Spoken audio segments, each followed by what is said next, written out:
एक देश एक विधान, विपक्ष क्यों परेशान? यूसीसी को लेकर विपक्ष जो है वो लगातार टेंशन में है और सूत्रों के मुताबिक खबर तो यह भी है कि उत्तराखंड में यूसीसी ड्राफ्ट ही तैयार हो चुका है। उत्तराखंड में अगस्त से पहले यूसीसी लागू किया जा सकता है। पीएम मोदी ने कल मंच से इसका जिक्र किया। मोदी ने देश में यूसीसी की जरूरत बताया तो वहीं विपक्ष ने भी मोदी के बयान पर पलटवार किया। ओवैसी से लेकर एसटी हसन, शफीकुर रहमान बर्क यूसीसी के खिलाफ हैं, तो कांग्रेस, समाजवादी पार्टी, बीएसपी की भी अपनी अपनी राय है। तो सवाल वही, यूसीसी का हथियार विपक्षी एकता पर वार। एक देश एक विधान, विपक्ष क्यों परेशान? यूनिफॉर्म सिविल कोड पर क्यों बटे मौलाना? शुरू करेंगे डिबेट, पहले ये रिपोर्ट।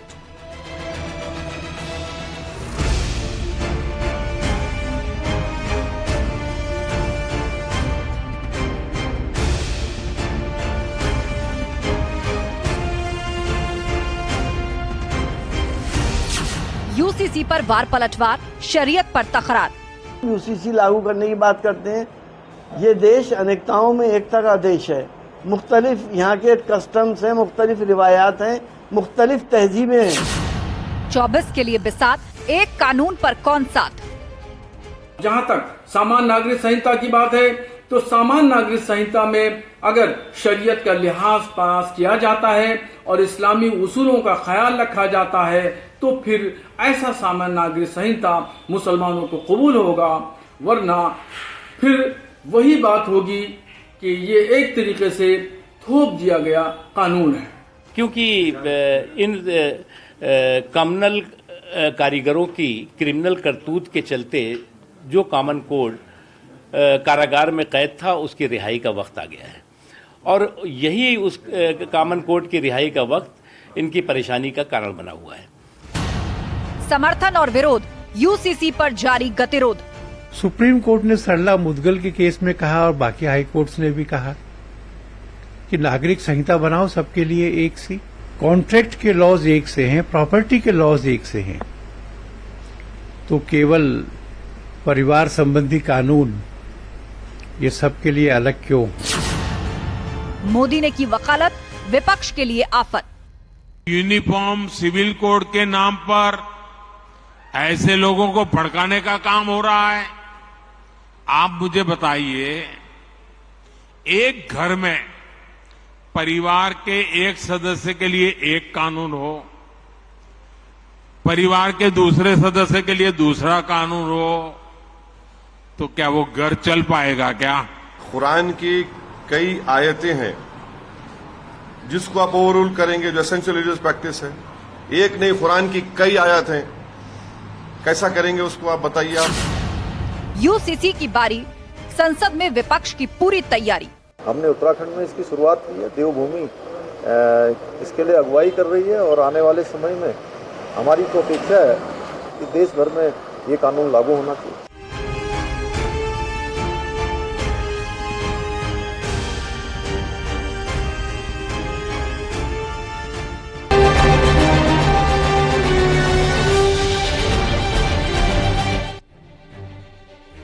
और अब जान लेते हैं आज महाबहस के 3 राउंड के सवाल एक एक करके आपको दिखाते हैं कि आज सभी पैनलिस्ट से हम कौन से सवाल पूछने जा रहे हैं। सवाल नंबर 1, यूसीसी का हथियार विपक्षी एकता पर वार। क्या बीजेपी के लिए एक तरह से यूसीसी जो है वो सियासी हथियार भी है? और सवाल नंबर 2 आपके सामने, एक देश एक विधान, तो आखिर विपक्ष क्यों परेशान? एक देश के अंदर एक ही तरह के विधान, न्याय और कानून की बात की जा रही है तो उसमें विपक्षी दल को परेशानी क्या है, वो परेशान क्यों हो रहे हैं? और सवाल नंबर 3, राउंड 3 में हम पूछेंगे यूनिफॉर्म सिविल कोड पर आखिर क्यों बट गए हैं मौलाना? कुछ का यह कहना है कि शरीयत के कुछ जरूरी हिस्से हैं जिनको इंक्लूड किया जाना चाहिए, उसके लिए मसौदा तैयार किया जा रहा है, उसे लॉ कमीशन को भी भेजा जाएगा और साथ ही साथ पार्लियामेंट में भी इस बात को रखने की तैयारी चल रही है। चर्चा के लिए गेस्ट पैनल हमारे साथ जुड़ गया है। नेहा जोशी हमारे साथ हैं, बीजेपी प्रवक्ता, दीपक रंजन प्रवक्ता समाजवादी पार्टी, मेहताब उस्मानी जी मुस्लिम स्कॉलर हमारे साथ हैं और फरहत अली खान हमारे साथ हैं, अध्यक्ष मुस्लिम महासंघ के, और जय भगवान गोयल जी हमारे साथ जुड़ गए हैं, अध्यक्ष हिंदू फ्रंट के। आप सभी मेहमानों का बहुत बहुत स्वागत है।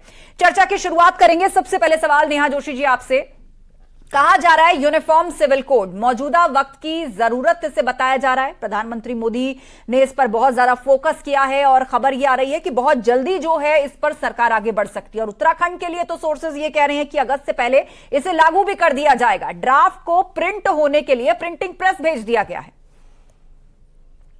जी धन्यवाद आस्था जी, धन्यवाद सभी दर्शकों का। देखिए यूनिफॉर्म सिविल कोड ये मैं तो कहूंगी कि आज जरूरत नहीं है, ओवरड्यू है इस देश में। जब हमारा संविधान फोर्स में आया था तब हमारे संविधान बनाने वाले जो हमारे अग्रणी नेता थे अंबेडकर साहब, उन्होंने इसमें आर्टिकल 44 डाला और कहा कि समान नागरिक संहिता इस देश में होनी चाहिए। लेकिन ये दुख की बात है कि आजादी के 75 साल बाद भी आज दंड संहिता हमारी एक है पूरे देश में, लेकिन नागरिक संहिता अलग अलग है। और इसके कारण खासकर महिलाओं के साथ जो एक दोहरा व्यवहार होता है उनके लिए, खासकर इनहेरिटेंस में, प्रॉपर्टी राइट्स में, शादी में जो अलग अलग ट्रीटमेंट हर धर्म में उनके साथ होता है, वो कहीं ना कहीं इस देश में और जिस समय में हम जी रहे हैं, जब महिलाएं इक्वल फुटिंग पे काम कर रही है, तो ये गलत है। तो आज जो इसको अपोज कर रहे हैं, मुझे लगता है आपने जो सवाल पूछे, मैं आपको बधाई दूंगी कि ये सही सवाल है कि एग्जैक्टली आप अपोज क्या करना चाहते हैं, आप बताएं देश को। सारा देश एक समान फुटिंग पे आए, एक देश में एक कानून हो, ये किसी को इससे परहेज क्यों हो सकता है? ठीक है, हमारे साथ विपक्षी पार्टी से दीपक रंजन जी हैं, उन्हीं से पूछ लेते हैं। दीपक रंजन जी बताइए, एक देश के अंदर एक विधान एक कानून की बात हो रही है तो उसमें परेशानी क्या है? इससे तो महिलाओं के कुछ अधिकार प्रोटेक्ट ही हो रहे हैं ना, किसी का कुछ जा नहीं रहा, मिल ही रहा है। समान नागरिक की बात हो रही है, उसके लिए संहिता की बात हो रही है। देखिए आस्था जी, जब 2016 में भारतीय जनता पार्टी की सरकार थी और आज भी भारतीय जनता पार्टी की सरकार है, उस टाइम पे एक मसौदा तैयार हुआ था यूनिफॉर्म सिविल कोड को लेकर के, और उस टाइम इन्होंने लोगों से राय मांगी थी। फिर इन्होंने उसको ठंडे बस्ते में डालने का काम किया था, क्योंकि लोगों ने कहा कि इससे धार्मिक उन्माद फैलेगा और लोगों में जो है वो असमंजस की स्थिति पैदा होगी, देश में टेंशन की स्थिति होगी, टेंशन हो जाएगा। तो इसको उन्होंने ठंडे बस, आज हमें इस चीज का विरोध नहीं, विरोध हमें इनके मंसूबे का है, क्योंकि आज जब 4-6 महीने बाद जो चुनाव है, ठीक है दीपक जी, आपकी पार्टी का स्टैंड साफ है। आप कह रहे हैं कि टाइमिंग देखकर लाया जा रहा है, टाइमिंग देखकर लाया जा रहा है, ये आपका आरोप है। और आप ये भी कह रहे हैं कि अभी ड्राफ्ट ही नहीं है, बात सिर्फ हवा में, हम राय किस पर दें। लेकिन मुझे एक बात का साफ गोई से जवाब दीजिए, यूसीसी देश में होना चाहिए कि नहीं होना चाहिए? इस देश में एक विधान एक कानून होना चाहिए कि नहीं होना चाहिए? ये कब आ रहा है, इसका ड्राफ्ट क्या होगा? बिल्कुल आपका अधिकार है, आप उस पर सवाल उठाएंगे। होना चाहिए कि नहीं होना चाहिए? क्लियर स्टैंड साफ करिए। आज देखिए, आज आस्था जी यूसीसी से बढ़ करके आज जनता इनसे महंगाई पे जवाब मांग रही है। सब चीजें जरूरी है, मांगिए जवाब, हर चीज पर जवाब महंगाई की बात, लेकिन नागरिकों के अधिकार, खासतौर पर महिलाओं के अधिकारों को एक्सक्लूड मत करिए। हमारी बहन, अगर आप ये सोचेंगे कि महंगाई पर ही बात करेंगे, बेरोजगारी पर बात करेंगे, महिलाओं को उनके हाल पर छोड़ दो, तो ये भी ठीक नहीं है। आप सबकी बात करिए ना, क्यों बच रहे हैं आप? बताइए यूसीसी ठीक है कि नहीं है? तो देख आस्था जी, महंगाई की मार आज हिंदुस्तान झेल रहा है कि नहीं झेल रहा है? बेरोजगारी की मार आज हिंदुस्तान मैं कब कह रही हूं आपसे कि आप ये बात मत करिए, आप करिए, लेकिन इस पर भी तो स्पष्ट बोलिए ना। महिलाओं के अधिकारों की बात, खासतौर पर मुस्लिम महिलाओं के अधिकारों की बात, आप तो कहते हैं वो वोट बैंक है, तो क्यों हिचकिचा रहे हैं? कहिए ना, मुस्लिम महिलाओं को भी तलाक बिद्दत से आजादी मिलनी चाहिए। कहिए उनको शादी के साथ साथ, तलाक के साथ साथ गोद लेने का अधिकार, प्रॉपर्टी राइट होना चाहिए कि नहीं होना चाहिए? क्या गलत है इसमें? अरे आस्था जी, जब आप बोलने दोगी तब ना आदमी नहीं। आप महंगाई बेरोजगारी की बात कर रहे हैं, मैं उसको सुन रही हूं, मैं कह रही हूं उससे आगे भी बोलिए। यूसीसी पर बात करें, हमारे लिए हम आज हिंदुस्तान की जनता जो झेल रही है, हम उस पर बात करना चाहते हैं। जब इन्होंने 370 महिलाएं नहीं झेल रही आपकी नजर में? जब इन्होंने महिलाएं नहीं झेल रही, महिलाएं महंगाई की मार नहीं झेल रही है, महिलाएं तलाक की बिद्दत का दंश नहीं झेल रही है। टेलीफोन उठाकर मिडिल ईस्ट में काम करने वाला एक आदमी वहां दूसरी शादी रचा लेता है और यहाँ फोन पर कह देता है तलाक तलाक तलाक, 3 बच्चे पैदा करके यहाँ छोड़ जाता है। किसके भरोसे? अरे वो नहीं झेल रही है दंश, उन पर बात नहीं होनी चाहिए। नहीं तो 2000 हलाला जैसी प्रथा क्यों नहीं उस मसौदे को इम्प्लीमेंट पढ़ते हैं आप उन खबरों को में? किसकी सरकार? जहाँ एक ही परिवार के अंदर एक ही महिला हलाला के नाम पर ससुर से लेकर देवर से लेकर पता नहीं किस किसके साथ शादी करवा दी जाती है। जब इनसे वो दंश नहीं झेल रही है। बेरोजगारी की बात ना करें, इनसे महंगाई की बात आप सारी बात करिए, लेकिन जो विषय है उस पर भी बोलिए। सुन ली आपकी बात महंगाई पर, सुन ली रोजगार पर, आप चुनाव में बोलते आ रहे हैं, यहाँ भी बोलिए, सब जगह बोलिए, लेकिन यूसीसी पर भी मुंह खोलिए। यहाँ पर मुंह छिपाने से काम नहीं चलेगा। ठीक है, मेहताब उस्मानी जी, एक बार सभी बात रख दे। मैंने आपको बहुत बार मौका दिया दीपक जी, आप नहीं बोल रहे हैं UCC पर। इन्होंने क्यों नहीं इसको इम्प्लीमेंट करने का काम किया? ठीक है, आप कह रहे हैं कि टाइमिंग को लेकर सवाल है, उस वक्त क्यों नहीं इम्प्लीमेंट हुआ? ठीक है, ये सवाल लेकर जाएंगे भाजपा के पास, एक बार सब लोग बात रख ले। शांत हो जाइए दीपक रंजन जी। मेहताब उस्मानी जी मुस्लिम स्कॉलर हमारे बीच में है। आज देश में यूसीसी लाने की बात हो रही है और उत्तराखंड के लिए तो कहा जा रहा है कि समझ लीजिए कि 2 से 3 कदम बढ़ा दिए, बहुत जल्दी खबर आएगी कि वहां इंप्लीमेंट हो गया। देश की जरूरत है, महिलाओं को न्याय दिलाने के लिए जरूरत है।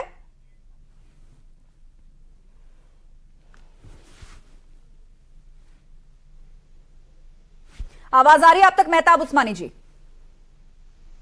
लगता है उनसे संपर्क नहीं हो पा रहा है, उनका एक बार ऑडियो चेक कीजिए। यही सवाल फरहत अली जी आपसे।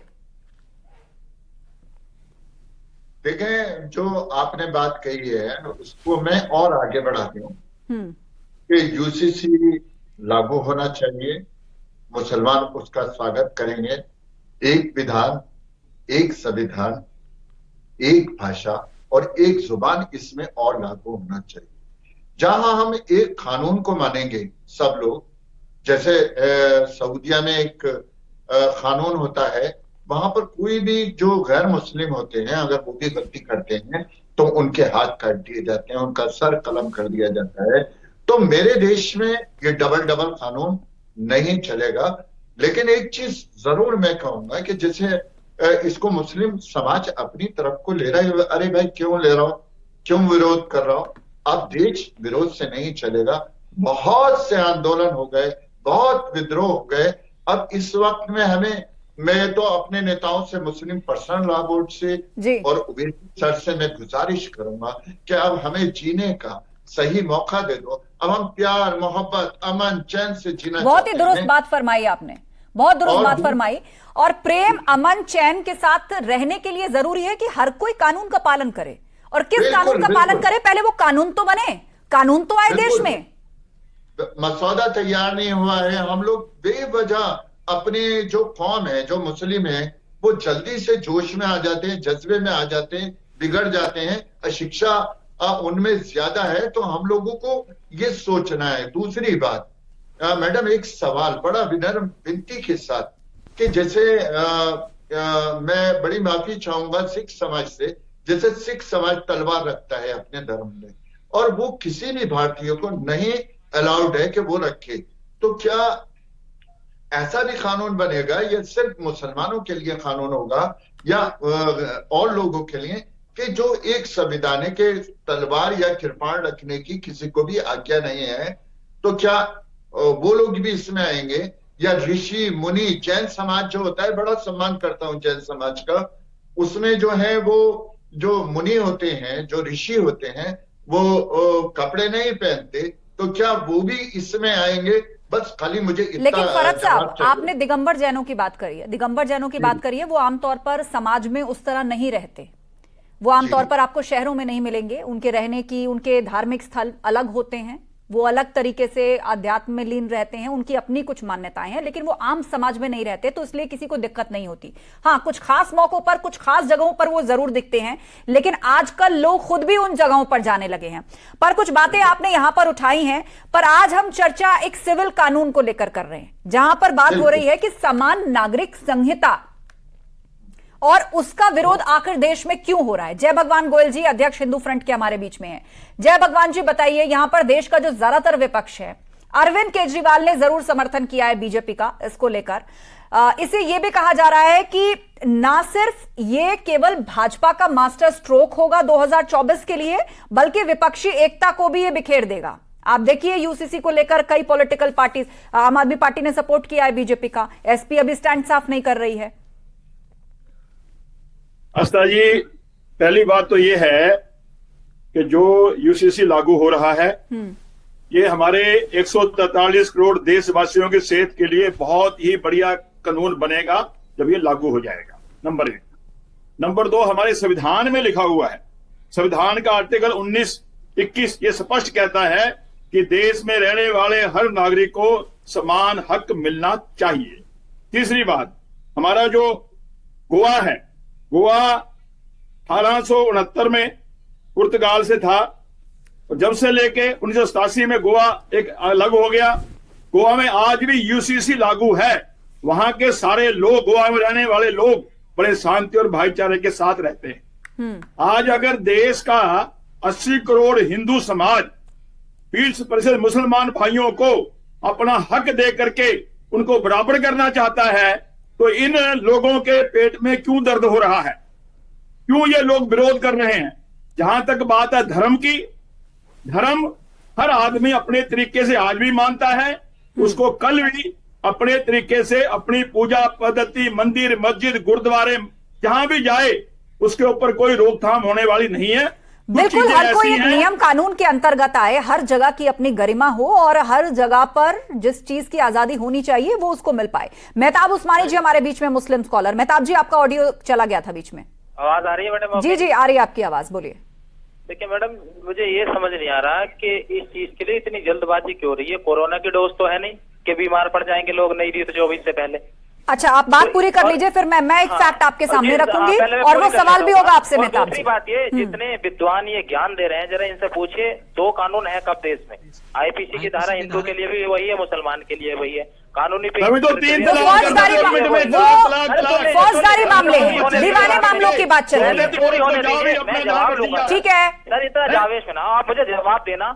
तो जरा ये विद्वान साहब ये बता दें कि कौन सी ऐसी चीज है, कौन सी ऐसी धारा है, कौन सा ऐसा कानून है जो हिंदू के लिए अलग है और मुसलमान के लिए अलग है। और बात करते हैं मुस्लिम महिलाओं की। अरे आपको मुस्लिम शहर के नाम तो पसंद नहीं है और आप कहते हैं मुस्लिम महिलाओं की मदद कर रहे हैं। क्या वो मुस्लिम महिला उस शहर में नहीं रहती क्या? आपको शहरों के नाम तक पसंद नहीं तो आपको मुस्लिम महिला कैसे पसंद होगी और उनको कैसे आप मदद कर देंगे? आपने दोनों बातों को एक समान कैसे, एक साथ कैसे रख दिया? शहरों का नाम बदलना एक अलग सियासी मुद्दा है, शहरों का नाम बदलना एक अलग सियासी मुद्दा है और यहाँ कुछ भी नया नहीं हो रहा। हमने पूर्व की सरकारों में भी देखा था शहरों के नाम बदले जाते थे और ऐसा भी होता था अगर पार्टी की सरकार बदल गई तो उसी शहर का नाम फिर बदल दिया गया।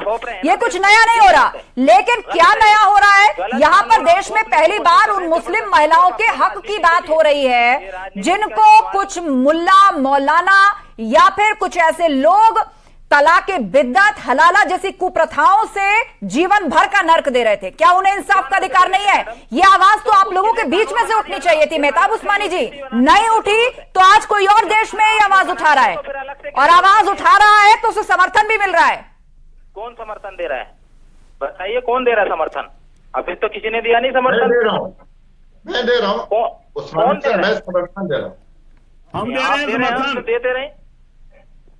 बिल्कुल, देखिए हमारे यहाँ तो एक तरफ तो आप इतना नफरत करते हैं कि आपको मुस्लिम शहरों के नाम तक पसंद नहीं है। शहरों के नाम अलग बात है, एक जीते जागते इंसान की जिंदगी को आप यूं दरकिनार नहीं कर सकते मेहताब उस्मानी जी। बहुत दो गलत उदाहरणों को आप समानांतर करके रख रहे हैं मेहताब जी। बात कर रहे हैं आप, फैक्ट कम से कम आप ऐसा दीजिए। अच्छा आपने, अच्छा ठीक है मेहताब जी आपने अपना पॉइंट रख दिया। अब आप मेरी बात सुनिए। नहीं मेहताब जी, अब मेरी बात सुनिए। आपने कहा कि यूसीसी लाने की इतनी जल्दबाजी क्या है, आप मंशा पर सवाल उठा रहे हैं, आप कुल मिलाकर इसे 2024 से जोड़ रहे हैं। अब मैं आपके सामने एक फैक्ट रखती हूं। आपने कहा जल्दबाजी क्या है? जल्दबाजी नहीं है जनाब, 188 साल हो गए इस देश में, 188 साल बाद कोई सरकार इसको लेकर आगे बढ़ रही है। 1800, मेरी पूरी बात सुन लीजिए, मेरी पूरी बात सुन लीजिए। 1835 में अंग्रेजी हुकूमत ने भी इसकी जरूरत बताई थी और कॉमन सिविल कोड को लेकर रिपोर्ट पेश की थी, समान नागरिक संहिता बनाने की जरूरत बताई थी। लेकिन समय समय पर बातें उठती रही, मांग उठती रही। भीमराव अंबेडकर ने भी इस बात को कहा था। अब आप उस सन से भी आप लगा लीजिए, 100 साल से ऊपर अब भी होने जा रहा है, लेकिन सरकारों ने इसे सिर्फ ठंडे बस्ते में डाला है। और आप कह रहे हैं कितनी जल्दी क्या है? अगर ये उसको इंप्लीमेंट करना, 1.5 सेंचुरी से ज्यादा वक्त बीत गया और हम यही चर्चा कर रहे हैं कि होना चाहिए कि नहीं होना चाहिए, ये पॉलिटिकल है कि नॉन पॉलिटिकल है। शर्मनाक है कुल मिलाकर। अरे 2016 चाहिए ना, उसके बाद बनाइए कानून, देखते हैं तो ऐसा कौन बनाता है, कैसे बनाता है। आपको समय से डर क्यों लग रहा है मेहताब उस्मानी जी? आने दीजिए ना। आप एनआरसी पे भी यही हल्ला मचाया था, सीएए पर भी यही हल्ला मचाया था। कौन मुसलमान भगा दिया गया देश से बाहर? मुझे बताइए, किसकी नागरिकता चली गई? कितनों की नागरिकता चली गई? सभी है इस देश के अंदर है, देख रहे हैं, गुंडागर्दी चल रही है, सुन रहे हैं आपको। गुंडागर्दी उत्तराखंड में चल रही है। रटी रटाई बात मत करिए। क्या गुंडागर्दी चल रही है? खाली मजारें निकल रही हैं, खाली फर्जी मजारें निकल रही है जेसीबी से खुदाई करने पर। हाँ, खुलेआम चल रही है मैडम। नेहा जोशी जी, दुकानें खाली 50 रुपए का गमछा लो, गले में डालो, किसी को मार दो, कुछ नहीं होगा। पुलिस भी साथ रहती है खड़ी हुई। ठीक है, बात पूरी कर ली आपने। नेहा जोशी इस बात का जवाब देंगी, कह रहे हैं उत्तराखंड के अंदर गुंडागर्दी चल रही है सरकार की। देखिए, सबसे पहले तो आस्था जी, ये जो सो कॉल्ड स्कॉलर्स आपके चैनल पे अभी बैठे हैं, आपने उनकी सोच देख ली कि महिलाओं के प्रति वो क्या सोचते हैं। कौन महिला चाहेगी कि उसका अपने पति या पति की संपत्ति पर कोई हक ना हो? कौन महिला चाहेगी कि वो कोई बच्चा अडॉप्ट ना कर सके, जबकि उसकी जो हिंदू बहन है उसको ये हक दिया है संविधान ने, कानून ने उसको ये हक दिया है? कौन महिला चाहेगी कि 3 बार बोल के उसे ट्रिपल तलाक दे दिया जाए? तो ये जो स्कॉलर्स आपके चैनल पे बैठे हैं, ये एक तरीके से मैं कहूंगी ये आतंकवादी सोच है। ये महिलाओं की तुलना शहरों के नाम से कर रहे हैं। अमानवीय सोच है इनकी महिलाओं के प्रति। मुझे गर्व है कि मैं उत्तराखंड से आती हूँ और मुझे गर्व है कि उत्तराखंड पहला ऐसा राज्य बनने वाला है जहां समान नागरिक संहिता हम लोग लागू करने जा रहे हैं। और हमारी यहाँ जो मुस्लिम बहनें हो, सिख बहनों, किसी भी समाज की जो बहनें हो, अल्पसंख्यक समाज की, उनको सेम हक मिलेगा। आज ये सारे जो धर्म के ठेकेदार हैं, जो अपने अपने समाज, अपने कम्युनिटीज के ठेकेदार हैं, आज ये खटखड़े में खड़े हैं। आज ये एक्सपोज हो गए आपके चैनल में कि ये कह रहे हैं कि शहरों के नाम से आप जीती जागती महिलाओं की, बच्चियों के भविष्य की आप तुलना कर रहे हैं। निकाह, हलाला, इद्दत जैसी प्रथाओं की आप तुलना कर रहे हैं। किस चीज को आप डिफेंड कर रहे हैं? आज लाखों महिलाएं इस चैनल को देख रही हैं, लाखों युवा इस चैनल को देख रहे हैं और देख रहे हैं कि इस सोच को लेकर विपक्ष आगे बढ़ रहा है। जो विपक्षी पार्टियां इस समान नागरिक संहिता का विरोध कर रही है, वो किसका विरोध कर रही है? ठीक है, लास्ट 30 सेकंड है मेरे पास और रुक करते दीपक रंजन जी का। दीपक रंजन जी, अब इसको लेकर जो सरकार ने सजेशंस मांगे हैं, मुस्लिम पर्सनल लॉ बोर्ड भी बैठ के कर रहा है और बहुत सारे एसोसिएशंस मुस्लिम समाज से जुड़े हुए वो सभी बैठ के कर रहे हैं और सहमति ये बनी है कि पार्लियामेंट तक तो ये बात लेकर जाई ही जाएगी, लेकिन साथ ही साथ इस यूसीसी के अंदर सरकार शरीयत की कुछ उन पोर्शंस को शामिल करे जो जरूरी है। अब ये कौन तय करेगा जरूरी है कि नहीं? कुछ ग्रुप्स को ये लग सकता है कि तलाक बिद्दत जरूरी है, उसके अपने फायदे। कुछ लोगों को लग सकता है कि कुछ खास परिस्थितियों में 2 नहीं, 3 नहीं, 4 नहीं शादियां की जा सकती हैं। ये कौन तय करेगा?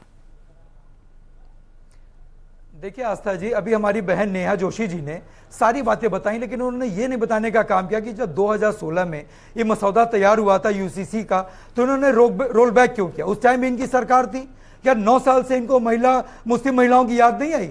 आज जब 4-6 महीना चुनाव को बचे हुए हैं और फिर ये कह रही है कि उत्तराखंड में तलाक कानून जो उत्तराखंड में बात यहाँ यूसीसी की हो रही है, बात यूसीसी की हो रही है, यूनिफॉर्म सिविल कोड की बात हो रही है। 2016 अच्छा 2016 में यूसीसी कानून इंप्लीमेंट क्यों नहीं हुआ?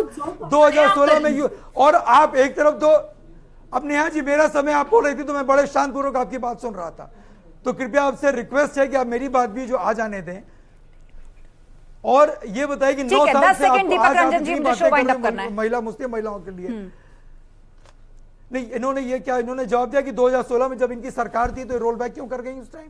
और ये कहती उत्तराखंड में ड्राफ्ट तैयार हो गया। चलिए ठीक है, कुल मिलाकर यूसीसी पर पॉलिटिक्स हाई है, लेकिन यूसीसी कोई नया टर्म इस देश के लिए नहीं है। बात चाहे अंग्रेजी हुकूमत की हो, डॉक्टर बाबा राव भीम साहब अम्बेडकर की हो और सुप्रीम कोर्ट तक कह चुका है कि यूसीसी लेकर आइए, तो सरकारें अभी तक इसको क्यों ठंडे बस्ते में डालती रही? और आज यूनिफॉर्म सिविल कोड की जब बात आ रही है तो उसको 2024 के चुनाव से क्यों जोड़कर देखा जा रहा है? बहुत शुक्रिया आप सभी पैनलिस्ट का चर्चा में शामिल होने के लिए। तो यूनिफॉर्म सिविल कोड पर मैं आपसे कुछ कहना चाहती हूं। धारा 370 हटी क्योंकि मोदी है तो मुमकिन है। 3 तलाक पर कानून बना क्योंकि मोदी है तो मुमकिन है। All India personal law board को लग रहा है कि अब यूनिफॉर्म सिविल कोड भी ज्यादा दूर नहीं है क्योंकि मोदी है तो यह भी मुमकिन हो ही सकता है। यही वजह है कि प्रधानमंत्री मोदी के यूनिफॉर्म सिविल कोड पर तेवर देखने के बाद all India Muslim personal law board की 3 घंटे तक मीटिंग चली है और इस मीटिंग में यूनिफॉर्म सिविल कोड के खिलाफ कानूनी दांवपेच पर विचार विमर्श किया गया है। यानी एक बात तो तय है कि यूनिफॉर्म सिविल कोड पर 2 स्तर पर लड़ाई लड़ी जाएगी, पहली राजनीतिक स्तर पर और दूसरी कानूनी स्तर पर। और हकीकत तो यह है कि यूनिफॉर्म सिविल कोड का दांव विपक्ष के लिए अब गले की फांस बन गया है।